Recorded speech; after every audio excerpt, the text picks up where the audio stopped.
We got sent to CES and we got to actually try the PSVR 2, did 2 demos. Editor John got to hop into one too. It was really cool.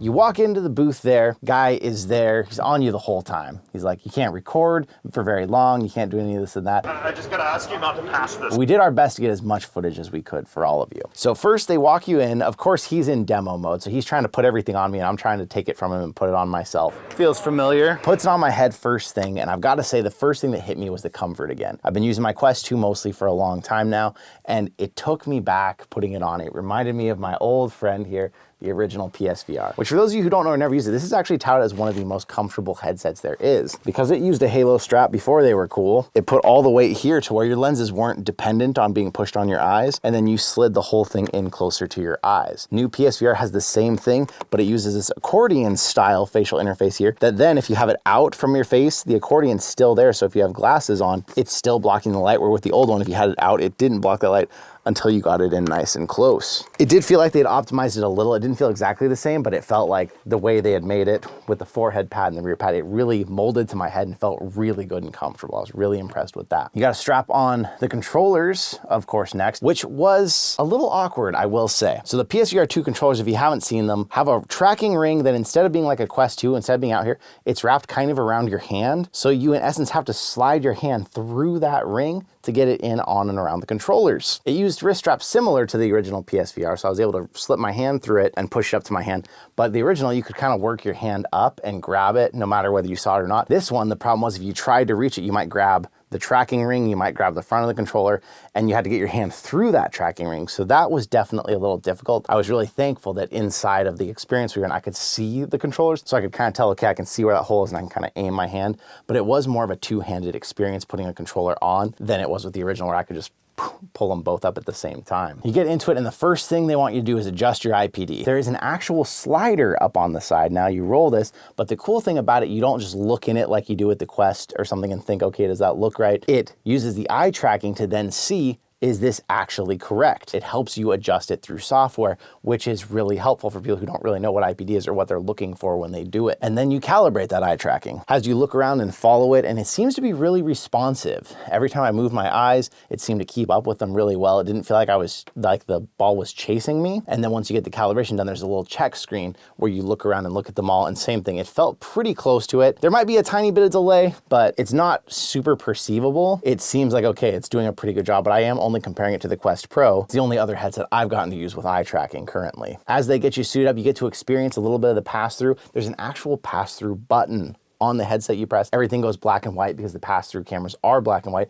but you can see the room around you really clearly. It's helpful if you are gonna try and get those controllers on, you're having a little bit of trouble seeing what's going on. And I like that it's a button. Quest 2 has pass-through tracking option, but you enable it, and to get it working, you tap the side twice. The problem is sometimes if you're in the middle of a game and you have that enabled, you go to move your headset real quick and it switches to that, pauses the game, or worse, if it's a game that keeps running, then you've messed something up and you're trying to smack it again, get back in the game really quick.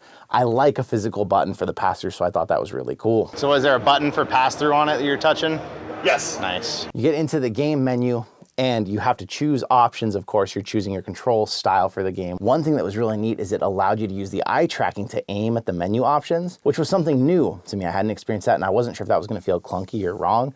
But the thing is, you quickly read over the options, and then your eyes naturally wanna focus on the one you think, okay, that's the option I wanna use. Well, at the same time, the demo person has a DualSense controller in their hands. So they see, you look at the one they want you to do, and they press X right then. You would normally be pressing X yourself, I'm guessing. It wouldn't just be like a long gaze, or some developers might actually decide to use a long gaze when you choose it. But for him, he was hitting X as I was going, and it was making it almost feel like I looked and it just knew what I wanted. It wasn't quite that intuitive, but it did seem like it because he was so quick to press X. On that note, it's really nice, again, to have that experience where someone's in VR, if you're trying to demo it to them, show it to your friends, you can hold the DualSense in your hand, you can see on the screen exactly what they're seeing, and you can help navigate through the menus. Where if you've demoed a Quest 2 to friends, you know, maybe you're casting it to a phone, but you're still like, all right, aim to the right at this button. No, look at this menu to the right. You're trying to tell them what to do. Or if your casting isn't working wherever you're at, you're like, what screen do you see right now? Okay, what do you see now? And you're like trying to get them into it. Can make it a lot less fun to demo it to people, where the PSVR is just so easy. Looks like it's gonna be just as easy with the PSVR 2. I'm not gonna be able to speak to how the stock audio comes on the PSVR 2 with the actual actual included earbuds because they use their Pulse headphones, the $100 headphone set. Although for how big those cans are, they fit really well around the PSVR. I had no problem. Doesn't surprise me because the original PSVR didn't really either.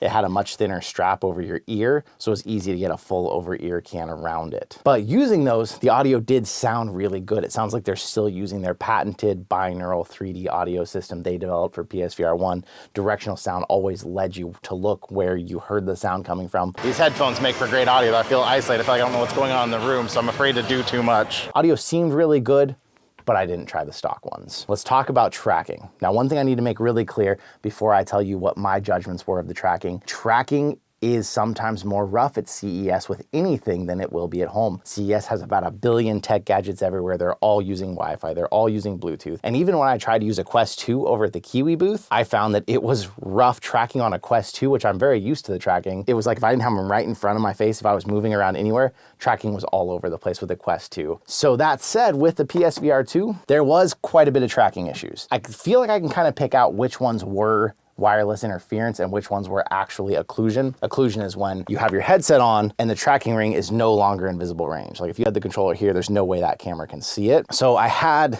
a couple bad issues where my hands started to run off on me. Oh, come back hand. That is what I would guess is wireless interference. When I was using a bow and arrow, it became very clear as I was pulling the bow back. In something like a Quest, if you were to be pulling your bow back, it might still be able to see because the tracking ring is up front, the camera's out here. It might still be able to see it if you're, especially if you're trying to use it near your face, which is technically how you're supposed to use a bow and arrow. It's possible the Quest 2 could still kind of perceive this, but because they put the tracking ring down around your wrist, you get back here and it felt like the PSVR was instantly losing the view of it. So a demo where you had to do a lot of bow and arrows was very tricky because you're constantly pulling back, you're trying to precisely aim, and I'd get back here and instead of the arrow locking in place and letting me aim from the front, the back end kept drifting. It may get better if you're actually home and you're using this at home, but at CES, it was tricky. And you'll see video footage, there was a lot of times where I was really struggling to get those arrows to aim right, especially in the battles, because every time I was pulling it probably too far back because I tend to pull them back here when I really should be pulling it in closer. You get under here, no matter what, where that tracking ring is, it's gonna be out of view.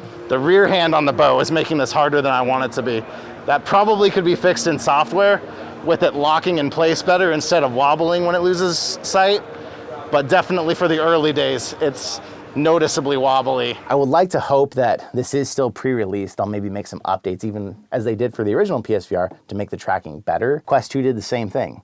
When it first came out, archery games were kind of rough with that backhand because it wanted to drift, but they learned that if it lost vision, it just locked in place, relied on what the angle of the controller was doing, not the physical position, and that made archery games much better. The big thing that I've been really excited about PSVR 2 is headset rumble, something that I tried to actually create myself with an old set of Pulse headphones that had rumble packs in them. I was stoked for this. But oh, and there's the headset rumble. That is cool. And the first time it hits, it actually feels a little awkward because it's something you don't usually feel. It's totally new, but it was kind of like with the old N64 controller when I first tried a rumble pack. It felt weird, and now it's the standard. All controllers have rumble. You expect it in games. It was kind of the same thing. But at the very beginning of the demo, I was like, whoa, that's weird. But then by the end of it, it was like, okay, this is great. I'm getting used to it. It's adding to the immersion. I really, really like the headset rumble. That said, it's going to be up to developers how they implement it. And I was really surprised the Horizon game itself, when it would use it and when it wouldn't. Because there'd be moments where the ground was shaking and my hands were shaking and my head wasn't. When you bump stuff, you feel the haptics. I feel the ground rumbling, my hands rumbling. My headset isn't from the ground. Small detail. It was more like it was being used if you got hit,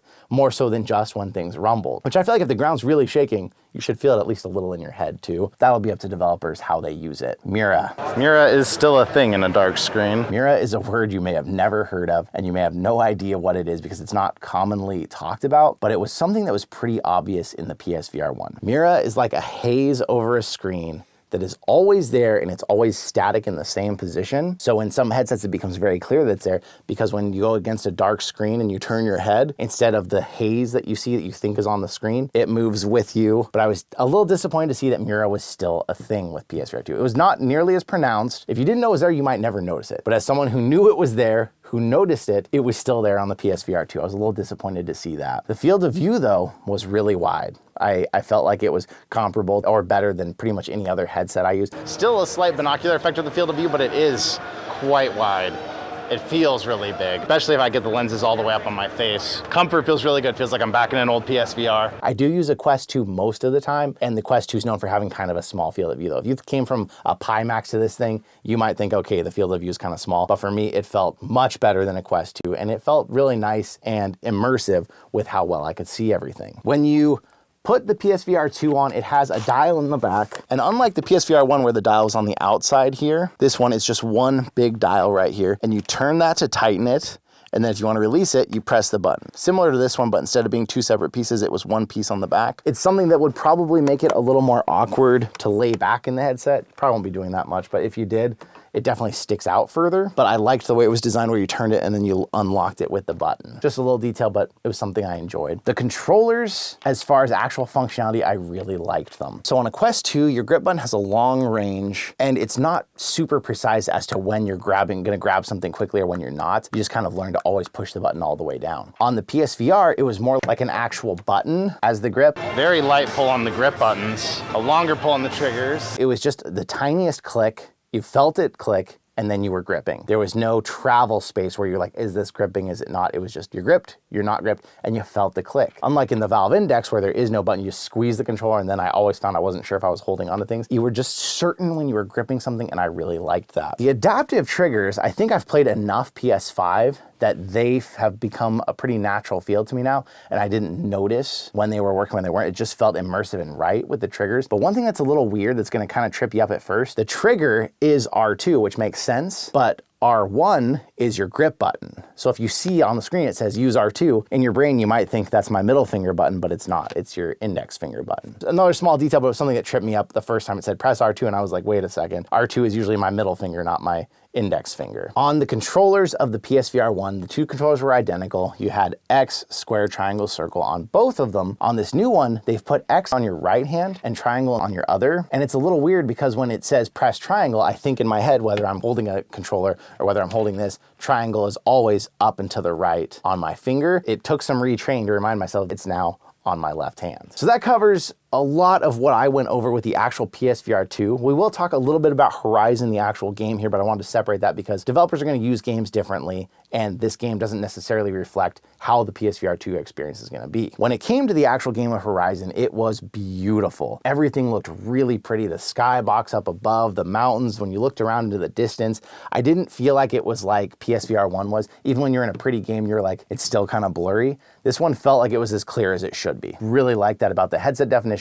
But keep in mind, this game may not be the best example because even on PSVR 1, any first-party games from Sony looked like they looked too good for the headset even. Like it was like, wow, how did they make this look this good in comparison to other games? So we might find other games on average don't look nearly as good as Horizon did, but that said, it looked good. Then you start playing the game though, and they made this weird decision. The movement style, instead of using the two analog sticks that we now have that we've waited years to have, you were back to holding a button on with each thumb and doing this number to run. I'm sure there's an option in the menu if you actually play the game that you can switch that to the analog sticks, or I really hope so, because that was driving me crazy. You're holding these buttons trying to move, and it's just not as precise when you're trying to move a little bit or a lot. You're like, okay, do this, try to move a little bit. Okay, now move a lot. And I just hated that. I felt like they created that style because the PSVR 1 didn't have analog sticks, so we did that with this. Why on PSVR 2 are we doing that again? Maybe it was because of motion sickness, try to make you move more so you wouldn't get sick, but that was just, the movement style was driving me nuts the whole time. If you needed to like back away from something, you like held those buttons, pushed out and let go. Oh boy. Oh boy, that's an interesting choice right there. Like what kind of emotion is that in real life that's gonna make you feel anything like, I guess if you're like, oh gosh, you like reached out, but having to hold a thumb button and then let go out there, that just felt wrong and it was driving me crazy a little bit the whole demo. And then when it came time to shoot a bow and fight, I couldn't move and shoot because I had to be doing this number to move while trying to hold the bow at the same time. It just didn't work. I wanted to be able to use my analog stick and also pull a bow at the same time and shoot. Maybe that's not something you can do in real life. Maybe you don't walk when you shoot a bow. Maybe you have to be still, but that drove me crazy. And then a really weird choice too that the game made, when you get into an actual combat situation, you no longer have completely free movement. It puts you in a circle around the area you're going to be fighting the enemy, and you can still do your weird grab and move, but it's basically like there's a circular rope around the enemy and you're grabbing and moving around that circle. You can't move forward, you can't move backward, you're just moving around it in a circle and it keeps you facing it the whole time. That was kind of limiting, and again, I have analog sticks now. Give me the freaking ability to use them. I got to fight one enemy in the demo, and then I got to fight a boss outside of the demo. It was really cool. They're huge, they're amazing to see. I don't know what the game is gonna do as far as progression and different types of enemies, but I did feel like even after 2 fights like that, the combat might get a little tired. If you're using the same bow, kind of the same strategies to take them down, I felt like even at that point, I was kind of sick of that. I was like ready for some new mechanic to come in. That's my opinion, but it's something to keep in mind about what Horizon does itself. I really hope there's some progression. You get some different types of arrows or other ways to fight. I hope there's something more, because I would get tired of that combat pretty quick. With all that said, this was only our first demo, but I feel like I did get to do a lot, learn a lot, and feel a lot about it. I do not regret my purchase of pre-ordering it, although I did already own a PS5. So if you're thinking buying a PS5 and a PSVR2, that's a lot more money to put in than just springing for that PSVR2. You're just trying to invoke your fear of heights here. That's totally fine. Wow. Okay, we gotta see. Oh my gosh. It actually let you fall a lot further than I thought it would. I like that. At that point, I'd love to know, what questions do you have about it? There may be some things, if you ask me a question, I was like, oh, maybe I didn't talk about in this video. I'll try and answer them in the comments to help you know more about it as you're trying to make your own informed decision here. But it definitely, overall, it felt like a next generational step in overall VR, but like night and day. If you've only had PSVR 1 all this time, it's gonna blow you away to get the PSVR 2. If you've had a Quest 2 or you dabbled with the Quest Pro or maybe an Index, it still feels really good, but there will be some things like that tracking and stuff that aren't gonna feel quite like the huge leap it would if you went from this straight to that. Thanks for coming out and being here with us today. I'd love to hear from you what you think, especially if you've gotten a demo it somewhere. I'd love to hear your thoughts on what it's like so far, and we'll have one in another month and a half. I can't wait. I will see you in another reality.